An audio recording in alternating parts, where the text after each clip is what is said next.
اور گفتگو کا آغاز میں ایک بہت ہی طاقتور جملے سے کرنا چاہوں گا۔ قوموں کے دل ان کے مقدس مقامات میں دھڑکتے ہیں۔ امت مسلمہ کا ایمان ان کے حرمین اور الاقصی سے جڑا ہے۔ ان کی حفاظت محض فرض نہیں، تقدیر ہے۔ یہ جملہ ظہیر احمد میر کی کتاب دی نیوکلیئر امبریلا پاکستانز مسلم نیٹو لیڈرشپ سے لیا گیا ہے، اور آج کی ہماری ساری گفتگو اسی ایک آپ کہہ لیں کہ خیال کے گرد گھومے گی۔ ہمارے پاس اسی کتاب کے کچھ اقتباسات ہیں جو ایک بہت بڑا اور شاید کچھ لوگوں کے لیے ایک متنازع نظریہ پیش کرتے ہیں۔ سوال یہ ہے کہ کیا ایک جدید ایٹمی طاقت اور ایک قدیم روحانی مرکز مل کر 1400 سال پرانی روایت کو دوبارہ زندہ کر سکتے ہیں؟ آج ہم اسی سوال کا جواب ان ذرائع کے ذریعے تلاش کرنے کی کوشش کریں گے۔ اور یہ سوال اس لیے بھی اہم ہے کیونکہ یہ صرف فوجی حکمت عملی کا نہیں ہے۔ صحیح۔ یہ تاریخ، عقیدے اور آپ کہہ لیں شناخت کا سوال ہے۔ مصنف ایک بہت بڑا دعویٰ کر رہا ہے اور اس کی دلیل کو سمجھنا واقعی بہت دلچسپ ہے۔ بالکل۔ تو آئیے شروع کرتے ہیں۔ ماخذ میں ایک بنیادی اصول بیان کیا گیا ہے کہ کسی بھی تہذیب کی اصل شناخت اس بات سے ہوتی ہے کہ وہ کن چیزوں کا دفاع کرتی ہے۔ یہ ایک بہت گہری بات ہے۔ مصنف اس اصول کو امت مسلمہ پر کیسے لاگو کرتا ہے؟ دیکھیں، مصنف اس اصول کو محض ایک فلسفیانہ نقطے کے طور پر نہیں لیتا، اچھا، بلکہ وہ اسے براہ راست امت کے عقیدے سے جوڑتا ہے۔ وہ کہتے ہیں کہ امت مسلمہ کے لیے دفاع کرنے کے لیے جو سب سے قیمتی چیز ہے وہ اس کے مقدس مقامات ہیں، اور اس دفاع کے لیے جو نظریہ وہ پیش کرتے ہیں اسے مقدس ڈھال یا سیکرڈ شیلڈ کا نام دیا گیا ہے۔ مقدس ڈھال؟ جی، اور ماخذ کے مطابق یہ ڈھال صرف ایک فوجی اتحاد نہیں بلکہ ایمان کا ایک ادارہ جاتی اظہار ہے، an institutional expression of faith۔ ایک منٹ، آپ نے کہا ایمان کا ادارہ جاتی اظہار؟ جی، یہ تو مطلب کافی بھاری الفاظ ہیں۔ بالکل ہیں۔ آسان لفظوں میں اس کا کیا مطلب ہوا؟ کیا یہ صرف آپ کہہ لیں کہ ایک استعارہ ہے یا کوئی ٹھوس منصوبہ بھی ہے اس کے پیچھے؟ یہی تو اس نظریے کا مرکزی نقطہ ہے۔ یہ صرف ایک استعارہ نہیں ہے۔ مصنف کا کہنا ہے کہ جس طرح ایک ادارے کو چلانے کے لیے ایک منظم ڈھانچہ ہوتا ہے، اسی طرح ایمان کو عملی زندگی میں نافذ کرنے کے لیے بھی اداروں کی ضرورت ہوتی ہے۔ اچھا۔ ان کے نزدیک یہ مقدس ڈھال ایک ایسا ہی ادارہ ہے، اچھا، ایک منظم عملی ڈھانچہ جس کا مقصد امت کے ایمان کے مرکز یعنی حرمین شریفین کا تحفظ کرنا ہے۔ یعنی یہ عقیدے کو نعرے سے نکال کر ایک حقیقت بنانے کی کوشش ہے۔ اچھا، تو یہ ایک عملی ڈھانچے کی بات ہو رہی ہے، اور اسی ڈھانچے میں وہ دو بڑی طاقتوں کو جوڑتے ہیں۔ جی، ایک طرف پاکستان کی فوجی صلاحیت اور دوسری طرف سعودی عرب کی روحانی قیادت۔ یہ دونوں بظاہر بہت مختلف چیزیں ہیں۔ بالکل۔ مصنف ان دونوں کو ایک ساتھ کیسے دیکھتا ہے؟ اور یہی اس تجویز کو منفرد بناتا ہے۔ ماخذ کے مطابق یہ شراکت داری مقدس مقامات کے دفاع کا پہلا مشترکہ اور منظم نظام بنانے کی تجویز ہے۔ پہلا مشترکہ نظام؟ جی، مصنف کی دلیل یہ ہے کہ تاریخ میں مسلم ممالک نے اتحاد بنانے کی کوششیں تو کی ہیں، لیکن وہ اکثر سیاسی یا آپ کہہ لیں وقتی ہوتی تھیں۔ صحیح۔ یہاں دو ایسے ستونوں کو ملایا جا رہا ہے جو اپنی اپنی جگہ مستقل اہمیت رکھتے ہیں۔ پاکستان مسلم دنیا کی واحد تسلیم شدہ ایٹمی طاقت ہے، اور اس کی فوج ایک منظم قوت مانی جاتی ہے۔ بالکل۔ اور دوسری طرف سعودی عرب حرمین شریفین کی وجہ سے امت کا غیر متنازع روحانی مرکز ہے۔ لیکن کیا صرف ان دو چیزوں کا ساتھ ہونا کافی ہے؟ میرا مطلب ہے ایک کی طاقت ہتھیار ہیں اور دوسرے کی روحانی حیثیت۔ کیا یہ امتزاج عملی طور پر ممکن ہے؟ مصنف کے مطابق یہی اس کی سب سے بڑی طاقت ہے۔ اچھا۔ یہ صرف ایک فوجی یا صرف ایک مذہبی اتحاد نہیں ہے، یہ دونوں کا سنگم ہے۔ ایک طرف پاکستان کی عسکری طاقت اس ڈھال کو ٹھوس بنیاد فراہم کرتی ہے، ایک ڈیٹرنس۔ جی، ایک ایسی ڈیٹرنس یا روکنے کی صلاحیت جو نظر آتی ہے، اور دوسری طرف سعودی عرب کی روحانی قیادت اس اتحاد کو پوری امت کے لیے قابل قبول اور جائز بناتی، یعنی ایک لیجیٹمیسی دیتی ہے اس کو۔ بالکل۔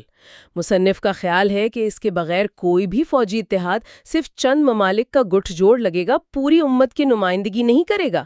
یہ امتزاج اس منصوبے کو محض جغرافیائی سیاست سے اٹھا کر عقیدے کے دائرے میں لے آتا ہے۔ ٹھیک ہے، یہ بات اب زیادہ واضح ہو رہی ہے۔ تو یہ نظریہ تو بہت جدید اور طاقتور لگتا ہے۔ پاکستان کی ایٹمی طاقت، سعودی عرب کی قیادت، ایک نیوکلیئر امبریلا۔ جی، لیکن مصنف کا دعویٰ ہے کہ یہ خیال بالکل نیا نہیں ہے۔ یہ بات تھوڑی حیران کن ہے۔ اس کی تاریخی جڑیں کہاں سے ملتی ہیں؟ جی، اور یہیں سے یہ بحث اور گہری ہو جاتی ہے۔ مصنف اپنے اس جدید منصوبے کو ہوا میں نہیں بلکہ تاریخ کے تسلسل میں پیش کرتا ہے۔ یعنی وہ ایک ربط قائم کر رہا ہے؟ بالکل، وہ یہ ثابت کرنے کی کوشش کرتا ہے کہ یہ اسی پرانی سوچ کا جدید روپ ہے۔ ماخذ میں اس کے لیے 2 بنیادی تاریخی مثالیں دی گئی ہیں۔ پہلی مثال خود نبی کریم صلی اللہ علیہ وسلم کے دور سے ہے۔ اچھا، وہ کیا ہے؟ کتاب کے مطابق جب ریاست مدینہ قائم ہوئی تو اس کا دفاع محض زمین کے ایک ٹکڑے کا دفاع نہیں تھا، یہ اس نئی امت اور اس کے عقیدے کا دفاع تھا۔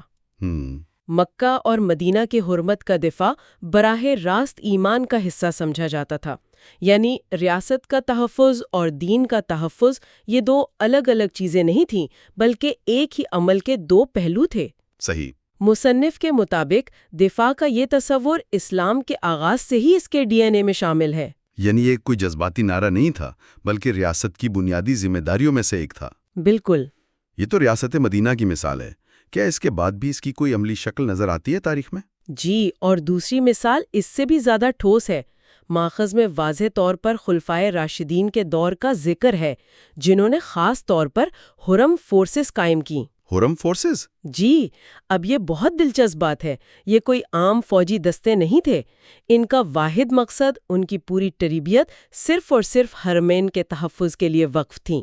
یعنی ایک طرح کی اسپیشل فورسز لیکن صرف مقدس مقامات کے لیے۔ آپ بالکل صحیح سمجھے۔ ان کی ذمہ داری سلطنت کی وسیع سرحدوں کی حفاظت نہیں تھی بلکہ صرف مکہ اور مدینہ کا تحفظ تھا۔ اچھا۔ اس سے اندازہ ہوتا ہے کہ اس وقت کی ریاست کے لیے یہ کتنی بڑی ترجیح تھی۔ یہ آج کی ایلیٹ فورسز جیسا ہی ایک تصور تھا، لیکن اس کا مقصد خالصتاً روحانی اور علامتی تھا۔ مصنف اسی مثال کو بنیاد بنا کر کہتا ہے کہ مقدس ڈھال کا آج کا تصور اسی تاریخی روایت کا جدید اظہار ہے۔ تو مصنف ایک طرح سے 1400 سال پر محیط ایک سیدھی لکیر کھینچ رہا ہے، ایک چھوٹی مخصوص پیدل فوج سے لے کر آج کی ایک ایٹمی چھتری تک۔ جی بالکل۔ یہ تو بہت بڑا دعویٰ ہے۔ اس پوری تاریخی دلیل کا خلاصہ ماخذ میں ایک جملے میں کیا گیا ہے: حرم کا دفاع ایمان کا دفاع ہے۔ یہ سننے میں تو بہت طاقتور لگتا ہے، لیکن اس کا گہرا مطلب کیا ہے؟ اگر ہم اس جملے کا تجزیہ کریں تو یہ اس پورے نظریے کی بنیاد ہے۔ پہلی سطح پر تو اس کا مطلب واضح ہے کہ مقدس مقامات کی حفاظت کرنا مسلمانوں کے ایمان کا تقاضا ہے، لیکن مصنف کے مطابق یہ اس سے کہیں آگے کی بات ہے۔ کس طرح سے؟ یہ جملہ اس دفاعی عمل کو ایک عام فوجی یا سیاسی ذمہ داری کے خانے سے نکال کر اسے ایمان کے بنیادی ستونوں میں سے ایک بنا دیتا ہے۔ یعنی جس طرح نماز روزہ اہم ہے، اسی طرح یہ دفاع بھی۔ مصنف کی دلیل بالکل یہی ہے کہ جس طرح ایمان کے کچھ عملی تقاضے فرد پر لاگو ہوتے ہیں، اسی طرح کچھ تقاضے اجتماعی طور پر امت پر لاگو ہوتے ہیں۔ اچھا۔ اور ان میں سب سے اہم اپنے مرکز، اپنے دل یعنی حرم کا دفاع ہے۔ ان کے نزدیک اگر امت یہ اجتماعی فریضہ ادا نہیں کر سکتی تو اس کا اجتماعی ایمان کمزور ہے۔ تو یہ ایک اسٹریٹجک ضرورت سے زیادہ ایک روحانی فریضہ بن جاتا ہے۔ بالکل، یہی ان کا مرکزی نقطہ ہے۔ یہ واقعی ایک گہرا نقطہ ہے، لیکن یہاں ایک سوال ذہن میں آتا ہے۔ جی۔ خلفائے راشدین کی حرم فورسز اور آج کی مجوزہ نیوکلیئر امبریلا میں زمین آسمان کا فرق ہے۔ بلا شبہ، اور مصنف بھی اس سے صرف نظر نہیں کرتا۔ وہ یہ نہیں کہہ رہا کہ ہمیں ماضی کو ہو بہو نقل کرنا ہے، اچھا، بلکہ وہ اس کی روح کو اپنانے کی بات کر رہا ہے۔ اس کا استدلال یہ ہے کہ اصول وہی ہے، یعنی حرم کا دفاع امت کی ذمہ داری ہے، جی، لیکن اس اصول کو نافذ کرنے کے طریقے وقت کے ساتھ بدلیں گے۔ ٹھیک ہے۔ خلیفہ کے دور میں بہترین طریقہ ایک مخصوص فوج تھی۔ آج کے دور میں جہاں خطرات مختلف اور زیادہ بڑے ہیں، وہاں ایک ایٹمی ڈیٹرنس سب سے مؤثر طریقہ ہو سکتا ہے۔ تو وہ ٹیکنالوجی کے فرق کو تسلیم کرتا ہے۔ جی، وہ ٹیکنالوجی کے فرق کو تسلیم کرتا ہے، لیکن بنیادی اصول کے تسلسل پر زور دیتا ہے۔ ٹھیک ہے۔ تو اب تک کی گفتگو کو اگر ہم دیکھیں تو ہم نے مقدس ڈھال کے تصور کو سمجھا، جو پاکستانی عسکری طاقت اور سعودی روحانی قیادت کا ایک امتزاج ہے۔ جی، اور ہم نے اس کی تاریخی جڑوں کو بھی کھنگالا جو مصنف کے مطابق اسلام کی ابتدائی تاریخ سے جڑی ہیں۔ تو ہم نے شروع میں ایک سوال اٹھایا تھا کہ کیا یہ سب ممکن ہے؟ اس ساری بحث کا نچوڑ کیا نکلتا ہے؟ اس کا حتمی تجزیہ یہ ہے کہ کتاب میں پیش کیا گیا یہ نظریہ مقدس مقامات کے تحفظ کو صرف ایک آپ کہہ لیں تصویراتی ضرورت یعنی اسٹریٹیجک نیسیسٹی کے طور پر نہیں دیکھتا، تو پھر کس طرح دیکھتا ہے؟ بلکہ یہ اسے امت کی اجتماعی شناخت کو دوبارہ قائم کرنے کا ایک منصوبہ قرار دیتا ہے۔ اجتماعی شناخت؟ جی، مصنف کے مطابق جب تک امت اپنے مقدس ترین مراکز کا مؤثر طریقے سے دفاع کرنے کے قابل نہیں ہوتی، عالمی سطح پر اس کی شناخت اور اس کا وقار کمزور رہے گا۔ یہ ڈھال اس کمزوری کا علاج ہے۔ تو یہ صرف ایک دفاعی منصوبہ نہیں بلکہ ایک شناختی منصوبہ بھی ہے۔ بالکل درست۔ مصنف ایک جدید جغرافیائی سیاسی تجویز کو ایک گہری تاریخی اور مذہبی داستان سے جوڑ رہا ہے۔ وہ یہ کہہ رہا ہے کہ امت کی بقا اور اس کی عظمت کا انحصار اس بات پر ہے کہ وہ اپنے مقدس ترین مراکز کا دفاع کیسے کرتی ہے۔ صحیح۔ یہ صرف ایک دفاعی حکمت عملی نہیں بلکہ امت کے مستقبل کے لیے ایک ویژن پیش کرنے کی کوشش ہے جو ماضی سے جڑا ہوا ہے۔ آج کی گفتگو واقعی بہت فکر انگیز رہی ہے۔ ہمارا ماخذ اس بات پر زور دیتا ہے کہ مقدس مقامات کا دفاع کیوں اور کیسے کیا جائے۔ جی، اس سے جڑا ایک سوال ہم اپنے سامعین کے لیے چھوڑ جاتے ہیں تاکہ وہ اس پر خود بھی غور و فکر کر سکیں۔ اگر کسی تہذیب کی شناخت واقعی اس چیز سے ہوتی ہے جس کا وہ دفاع کرتی ہے، تو اس شناخت پر کیا اثر پڑتا ہے جب دفاع کے طریقے صدیوں میں اتنے بدل جائیں؟ ابتدائی دور کی تلواروں سے لیس حرم فورسز سے لے کر آج کے نیوکلیئر امبریلا کے تصور تک، کیا دفاع کا آلہ بدلنے سے دفاع کا مقصد بھی بدل جاتا ہے؟ یہ ایک ایسا سوال ہے جس پر سوچنے کی ضرورت ہے۔ جدید دفاعی ٹیکنالوجی کو مقدس مقامات کی حفاظت کے لیے استعمال کیا جائے، یہ اپنے آپ میں کافی نیا لگتا ہے۔ جی، ہے تو نیا۔ تو شروعات کرتے ہیں خطرات سے۔ ذرائع کیا بتاتے ہیں؟ کیا چیلنجز ہیں آج کل؟ وہی پرانے یا کچھ نیا بھی ہے؟ دیکھیں، ذرائع دونوں طرح کے خطرات کا ذکر کرتے ہیں۔ ایک تو روایتی خطرات ہیں، جیسے الیکسا پر جو کشیدگی چل رہی ہے، حملے ہو رہے ہیں۔ جی، وہ تو خبروں میں رہتا ہے۔ بالکل۔ اور اسی طرح عراق اور شام میں مزارات کی جو بے حرمتی ہوئی، تباہی ہوئی پچھلے کچھ سالوں میں۔ ہاں، وہ واقعات بھی یاد ہیں۔ تو یہ تو وہ خطرات ہیں جن سے ہم کسی حد تک واقف ہیں۔ لیکن کیا بات یہیں تک ہے؟ مطلب آج کل تو ٹیکنالوجی بہت آگے چلی گئی ہے، خطرات بھی تو بدلے ہوں گے۔ بالکل، اور ذرائع اسی پر زور دیتے ہیں۔ وہ کہتے ہیں کہ خطرہ اب صرف فزیکل نہیں رہا، خاص طور پر جیسے مکہ مکرمہ اور مدینہ منورہ، ان مقامات کے لیے ڈرون حملوں کا خطرہ بتایا گیا ہے۔ ڈرون حملے؟ جی، اور سائبر حملے، یہ نئے پیچیدہ خطرات ہیں۔ اچھا، یہ واقعی اہم بات ہے۔ یعنی اب صرف زمین سے خطرہ نہیں بلکہ ہوا سے چھوٹے ڈرونز جن کا پتہ لگانا مشکل ہو، اور ڈیجیٹل دنیا میں سائبر حملے۔ یہ سائبر حملے کیسے نقصان پہنچا سکتے ہیں؟ دیکھیں، سائبر حملے کئی طرح سے خطرناک ہو سکتے ہیں۔ وہ انتظامی نظام جیسے حج یا عمرہ کا سسٹم اسے خراب کر سکتے ہیں، کمیونیکیشن میں خلل ڈال سکتے ہیں، زائرین کا ڈیٹا چوری ہو سکتا ہے، یا غلط معلومات پھیلا کر افراتفری پھیلائی جا سکتی ہے۔ مطلب کافی وسیع اثرات ہو سکتے ہیں۔ جی، اور ڈرونز کا تو ہے ہی، وہ نگرانی بھی کر سکتے ہیں اور ان میں چھوٹا موٹا بارودی مواد بھی لگایا جا سکتا ہے، خاص طور پر جب بہت بڑا اجتماع ہو تو یہ بہت خطرناک ہو سکتا ہے۔ صحیح، تو یہ تو واضح ہو گیا کہ خطرات اب زیادہ آپ کہہ لیں سوفسٹیکیٹڈ ہو گئے ہیں۔ جی بالکل۔ تو اب ان سے نمٹنے کے لیے ذرائع کیا حل بتاتے ہیں؟ ظاہر ہے دفاع بھی پھر جدید ہونا چاہیے۔ جی ہاں، ذرائع ایک ایسے دفاعی اشتراک کا تصور دیتے ہیں جسے وہ مسلم نیٹو جیسا کچھ سمجھتے ہیں۔ اچھا، مسلم نیٹو؟ جی، مطلب اس طرز پر، اور یہ اتحاد جدید ٹیکنالوجی پر انحصار کرے گا۔ خاص طور پر دو چیزوں کا ذکر ہے، سیٹلائٹ نگرانی یعنی سیٹلائٹ سرویلنس۔ ٹھیک ہے، سیٹلائٹ نگرانی اور اے آئی، یہ کیسے کام کریں گے اس خاص مقصد کے لیے؟ یہ تو عام طور پر فوج یا ریاستیں استعمال کرتی ہیں۔ دیکھیں، ذرائع کے مطابق سیٹلائٹ سے تو آپ کو 24 گھنٹے وسیع علاقے کی نگرانی مل سکتی ہے، ہائی ریزولوشن تصاویر، ڈیٹا، جس سے زمین پر کوئی بھی غیر معمولی حرکت جیسے لوگ جمع ہو رہے ہیں، گاڑیاں آ رہی ہیں یا حملے کی تیاری ہو رہی ہے، اس کا وقت پر پتہ چل سکتا ہے۔ ٹھیک ہے، اور مصنوعی ذہانت AI کا کیا کردار ہوگا؟ AI کا کردار یہاں بہت بہت اہم ہے۔ دیکھیں، سیٹلائٹ اور دوسرے ذرائع جیسے کیمرے، سینسرز، ان سے جو ڈیٹا آتا ہے وہ بہت زیادہ ہوتا ہے۔ ہاں، وہ تو بگ ڈیٹا ہوگا۔ بالکل۔ AI اس سارے ڈیٹا کا تجزیہ وہ بھی ریئل ٹائم میں کر سکتی ہے۔ وہ ایسے پیٹرنز یا غیر معمولی چیزیں پہچان سکتی ہے جو شاید انسان نہ دیکھ پائے۔ مثال کے طور پر؟ جیسے اچانک کسی جگہ ڈرون کی پرواز، یا سائبر ٹریفک میں کوئی مشکوک چیز، یا سوشل میڈیا پر کوئی دھمکی آمیز بات پھیل رہی ہو، AI فوراً الرٹ دے سکتی ہے۔ اچھا، تو یہ صرف حملہ ہونے کے بعد رد عمل نہیں، بلکہ پہلے سے خطرے کا اندازہ لگانا اور روکنا ہے، پرو ایکٹیو ڈیفنس جسے کہتے ہیں۔ بالکل، یہی کلیدی نقطہ ہے۔ یہ دفاعی صلاحیتوں میں ایک بنیادی تبدیلی کی تجویز ہے۔ یہ تو ٹیکنالوجی کا ایک بہت ہی مخصوص اور شاید غیر روایتی استعمال ہے مقدس مقامات کے لیے۔ جی ہاں، یہ ریاستی سطح کی ٹیکنالوجی کو ایک بالکل مختلف مقصد، یعنی مشترکہ مذہبی ورثے کے تحفظ کے لیے استعمال کرنے کی بات ہے۔ ٹیکنالوجی کو ایک حفاظتی ڈھال کے طور پر دیکھا جا رہا ہے۔ اچھا، اب آگے بڑھتے ہیں۔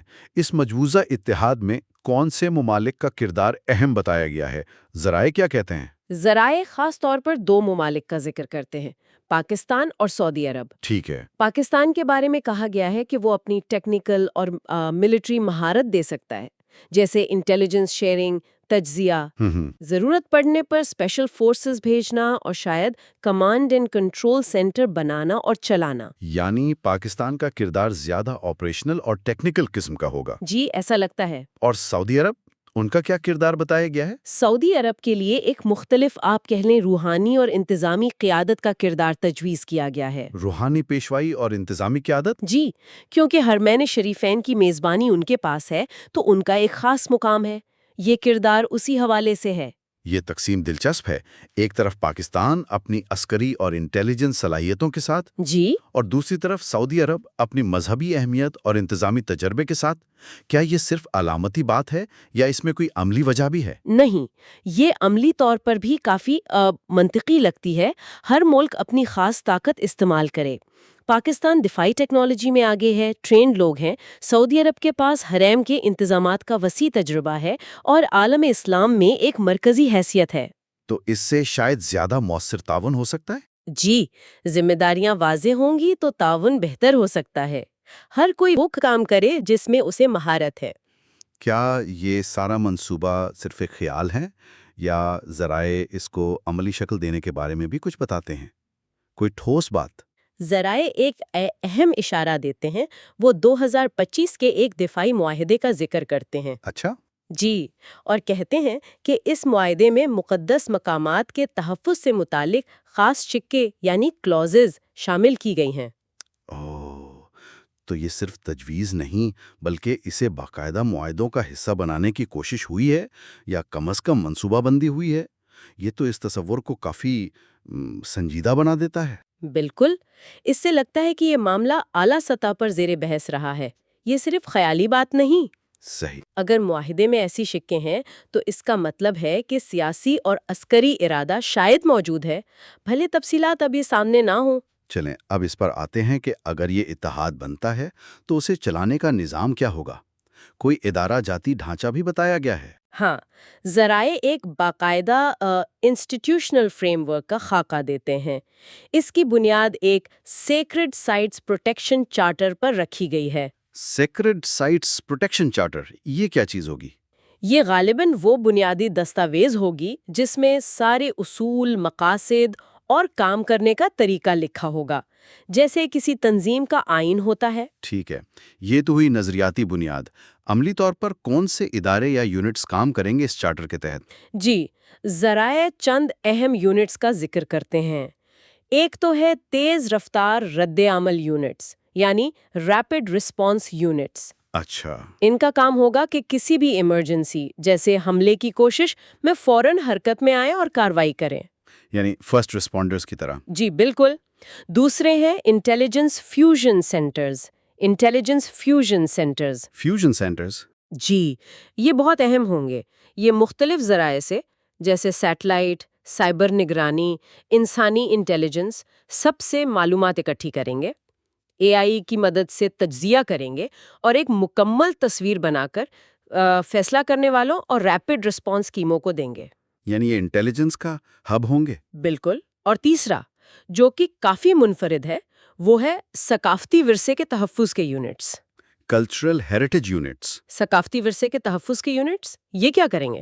ان کا کام یہ یقینی بنانا ہوگا کہ حفاظتی کارروائیوں کے دوران ان مقامات کی تاریخی اور ثقافتی حیثیت کو کوئی نقصان نہ پہنچے۔ اچھا۔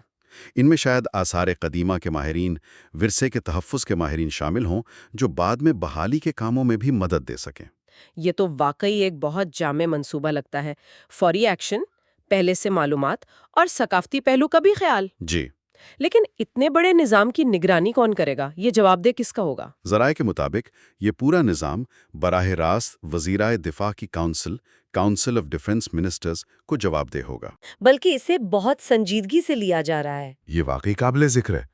ایک چارٹر، خاص یونٹس، جدید انٹیلیجنس سینٹرز، ثقافتی تحفظ اور پھر ٹاپ لیول پر جواب دہی، یہ تو ایک مستقل اور مربوط سیکیورٹی نظام کی طرح لگتا ہے۔ جی ہاں، یہ کسی عارضی انتظام کے بجائے ایک پائیدار سیکیورٹی آرکیٹیکچر کی تجویز ہے۔ یہ محض فوجی تعاون سے کہیں زیادہ ہے۔ بالکل، یہ ایک مکمل ادارہ جاتی نظام ہے۔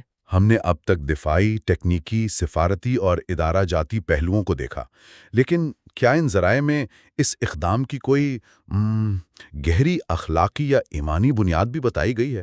آخر یہ مقدس مقامات ہیں۔ جی ہاں، اور شاید یہی پہلو سب سے اہم ہے۔ جیسا کہ ذرائع بتاتے ہیں، وہ واضح کرتے ہیں کہ یہ صرف ایک سیکیورٹی آپریشن نہیں ہے۔ اچھا؟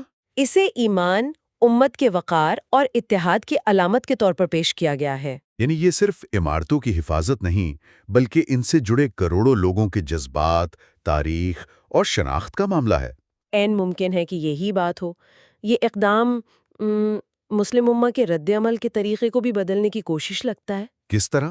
عام طور پر ایسے واقعات پر فوری جذباتی رد عمل آتا ہے۔ یہ تصور اس سے آگے جا کر ایک منظم، منصوبہ بند اور پیشگی حفاظتی نظام کی بات کرتا ہے۔ یعنی جذبات کے بجائے صلاحیت اور تیاری پر زور۔ جی، ذمہ داری کے احساس کو عملی شکل دینے کی کوشش۔ تو اگر ہم اس پورے تصور کی روح کو پکڑنا چاہیں، اس کا خلاصہ کیا ہے؟ ذرائع کوئی خاص جملہ استعمال کرتے ہیں؟ جی، ایک بہت ہی آپ کہہ لیں طاقتور جملہ استعمال کیا گیا ہے جو اس کی بنیاد واضح کرتا ہے۔ یہ فوج نہیں، ایمان کا عملی اظہار ہے۔ یہ فوج نہیں، ایمان کا عملی اظہار ہے۔ واہ، یہ تو بہت گہری بات ہے۔ یہ روایتی دفاعی سوچ سے کافی مختلف ہے۔ بلا شبہ، یہ جملہ اسے عام فوجی اتحادوں سے الگ کرتا ہے۔ عام اتحاد قومی سلامتی یا سیاسی مفادات کے لیے ہوتے ہیں۔ جی۔ ٹیکنالوجی اور تنظیم کا استعمال یہ ایمان کا تقاضا ہے۔ تو یہ دفاعی حکمت عملی کو ایک روحانی مقصد دے رہے ہیں؟ جی ہاں، یہ ٹیکنالوجی اور عسکری صلاحیت کو ایمان کی خدمت میں لانے کا تصور ہے۔ گویا سیکیورٹی کو عبادت کا درجہ دیا جا رہا ہے، یا کم از کم ایمان کا ایک عملی تقاضا بنا دیا گیا ہے۔ آپ کہہ سکتے ہیں، اور یہ اسے ایک خاص قسم کی اخلاقی قوت دیتا ہے۔ یہ شامل ممالک اور لوگوں کے لیے صرف ایک اسٹریٹجک ضرورت نہیں رہتی، بلکہ ایک گہری مذہبی ذمہ داری بن جاتی ہے۔ اس سے شاید زیادہ مضبوط عزم پیدا ہو سکتا ہے۔ بہت خوب۔ تو آج ہم نے ظہیر احمد میر کی کتاب کے اقتباسات کی روشنی میں مقدس مقامات کے تحفظ کے لیے ایک منفرد تصور کا جائزہ لیا۔ جی، ہم نے دیکھا کہ کیسے نئے خطرات جیسے ڈرون اور سائبر حملے، ان کا مقابلہ کرنے کے لیے سیٹلائٹ اور اے آئی جیسی جدید ٹیکنالوجی کی بات کی گئی ہے۔ ہم نے پاکستان اور سعودی عرب کے ممکنہ کرداروں پر بات کی اور 2025 کے دفاعی معاہدے کا ذکر بھی دیکھا، جو اسے محض خیالی منصوبہ ہونے سے آگے لے جاتا ہے۔ پھر ہم نے اس کے مجوزہ ادارہ جاتی ڈھانچے کو سمجھا: charter, rapid response units, intelligence fusion centres, cultural heritage units اور وزرائے دفاع کی کونسل کی نگرانی۔ جی، جو ایک سنجیدہ اور پائیدار کوشش کی طرف اشارہ ہے۔ اور سب سے اہم، ہم نے اس کی بنیادی روح کو سمجھنے کی کوشش کی کہ یہ صرف سیکیورٹی نہیں، بلکہ ایمان، وقار اور اتحاد کی علامت ہے، جسے ایمان کا عملی اظہار کہا گیا ہے۔ بالکل، مجموعی طور پر ان ذرائع سے ایک ایسی تصویر سامنے آتی ہے جہاں جدید چیلنجز کا مقابلہ کرنے کے لیے ٹیکنالوجی، بین الاقوامی تعاون، مضبوط ادارے اور گہری مذہبی اقدار کو ملانے کی کوشش کی جا رہی ہے۔ یہ مستقبل میں شاید سلامتی کے نئے ماڈلز کی طرف بھی ایک اشارہ ہے۔ جی، ہو سکتا ہے، جہاں مشترکہ اقدار کے بنیاد پر نئے قسم کے اتحاد بنے۔ اور اسی نقطے پر ہم آج کی گفتگو ختم کرتے ہوئے سامعین کے لیے ایک سوال چھوڑنا چاہیں گے۔ یہ منصوبہ اگر یہ مکمل طور پر عمل میں آتا ہے تو مستقبل میں مذہبی شناخت اور جدید ریاستوں کے دفاعی نظاموں کے تعلق پر کیا اثرات ڈال سکتا ہے؟ یہ ایک اہم سوال ہے۔ اور کیا اس طرح کے خاص مقاصد کے لیے بنائے گئے اتحاد بین الاقوامی تعلقات کی نوعیت کو بدل سکتے ہیں؟ اس پر ضرور سوچیے گا۔ اگلی نشست تک کے لیے اجازت دیں۔ خدا حافظ۔ خدا حافظ۔